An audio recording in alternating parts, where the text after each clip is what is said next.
ಕರ್ಮ ಫಲಗಳಿಂದ ಕಷ್ಟಪಡುತ್ತಲಿರುವಂತಹ ಸಮಸ್ತ ಪ್ರಜೆಗಳನ್ನು ನೋಡಿ ಈ ಲೋಕದ ದುಃಖ ಪರಿಹಾರ ಯಾವ ಉಪಾಯದಿಂದ ನಿಶ್ಚಯವಾಗಿ ಉಂಟಾಗುವುದು ಎಂಬುದಾಗಿ ತಮ್ಮ ಮನಸ್ಸಿನಲ್ಲಿ ಯೋಚಿಸಿ ಆಗ ವೈಕುಂಠವನ್ನು ಹೊಂದಿದನು.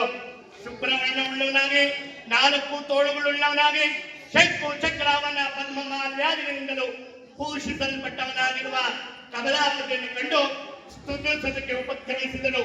ಇದೇ ಅನಂತವಾದ ಪರಾಕ್ರಮವುಳ್ಳಂತ ವಾಕ್ಯಂಶಗಳಿಗೆ ಅಗೋಚರವಾದಂತ ಆಕಾರವುಳ್ಳಂತ ಆದಿಯು ಮನ್ನೆಯು ಆದಿಯು ಮನೆಯಿಲ್ಲದಂತ ಮನಸ್ವರೂಪನಾದಂತ ಸಕಲ ಭೂತಗಳಿಗೂ ಮೊದಲನೆಯವನಾದಂತ ಭಕ್ತರ ಸಂಕಟಗಳನ್ನು ಒಳಗಾಡಿಸ್ತಕ್ಕಂಥ ಸ್ವಾಮಿಯೇ ನಮಸ್ಕಾರವು.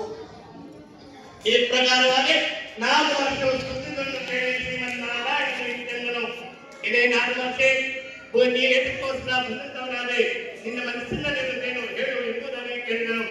ಆಗ ಪರಮಾತ್ಮನು ನಾನು ಕೊಟ್ಟಿದ್ದೆ ಭಾರತದ ಆರಾಧನೆ ಪ್ರಪಂಚಾನುಗ್ರಹಗಳ ಆಕಾಂಕ್ಷೆಗಳಲ್ಲಿ ಚೆನ್ನಾಗಿ ಕೇಳಿದೆ. ಯಾವ ಕರ್ಮವನ್ನೇ ಸಾಧಲು ಮನುಷ್ಯನು ಅಜ್ಞಾನದಿಂದ ಬಿಡಲ್ಪಟ್ಟು ವಿಮುಕ್ತನಾಗುವನು ಅಂತ ರಹಸ್ಯವನ್ನು ಹೇಳು. ಸ್ವರ್ಗ ಮೃತ್ಯು ಲೋಕಗಳಲ್ಲಿ ದುರ್ಬಲವಾದ ಅತಿ ಪುಣ್ಯಕರವಾದ ಒಂದಾನೊಂದು ವ್ರತ ಉಂಟು. ಎಲೆ ಮಗುವೆ, ನನಗೆ ನಿನ್ನಲ್ಲಿರುವ ವಾತ್ಸಲ್ಯದಿಂದ ಈಗ ಅದನ್ನು ಪ್ರಕಾಶಪಡಿಸುವನು.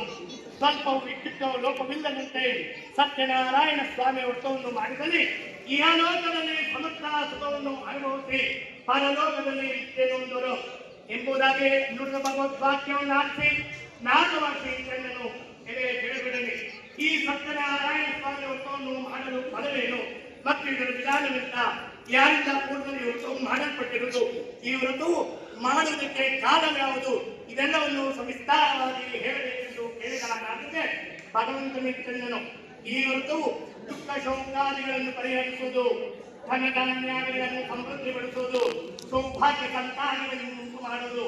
ಯಾವ ದಿನದಲ್ಲಿ ಮನುಷ್ಯನಿಗೆ ವ್ರತವನ್ನು ಮಾಡಬೇಕೆಂಬ ಅಪೇಕ್ಷೆ ಉಂಟಾಗುವುದೋ ಆ ಭಕ್ತಿ ಶ್ರದ್ಧೆಯಿಂದ ಕೂಡಿ ಸಾಯಂಕಾಲದಲ್ಲಿ ಸತ್ಯನಾರಾಯಣ ಸ್ವಾಮಿಯ ಪೂಜೆಯನ್ನು ಆಚರಿಸಬೇಕು.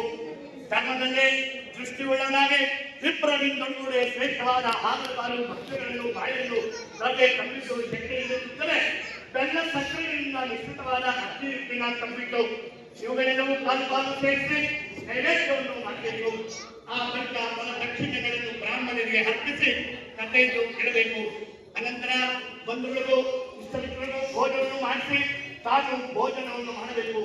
ಈ ರೀತಿ ವ್ರತವನ್ನು ದೇವಾಲಯ, ನದಿ ತೀರ ಮೊದಲಾದ ಪ್ರದೇಶಗಳಲ್ಲಿ ಮಾಡಿ ಬಳಿಕ ನೃತ್ಯದಿ ತಾಯಿಯಿಂದ ಸ್ವಾಮಿಯನ್ನು ಧ್ಯಾನಿಸಿ ಸ್ವಗೃಹವನ್ನು ಬರಬೇಕು. ಈ ಪ್ರಕಾರ 4 ವರ್ಷಗಳನ್ನು ಆಚರಿಸಿ ಆದ್ರೆ ಕಡೆಯಲ್ಲಾದರೂ ಪ್ರಾರ್ಥನೆ ಮಾಡಿದ್ರೆ ಪೂರ್ಣ ಫಲ ಪ್ರಾಪ್ತಿಯಾಗುವುದು. ಈ ಮೇರೆಗೆ ಮಾಡಲು ಮನುಷ್ಯರಿಗೆ ಅಧಿಕ ಶಕ್ತಿ ಉಂಟಾಗುವುದು.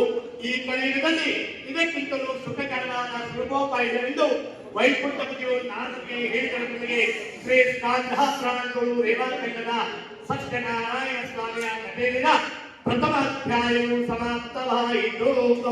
ಅಕ್ಷತೆಗಳು ದೇವರನ್ನು ಬಿಡಿಸಿಬಿಡಿ.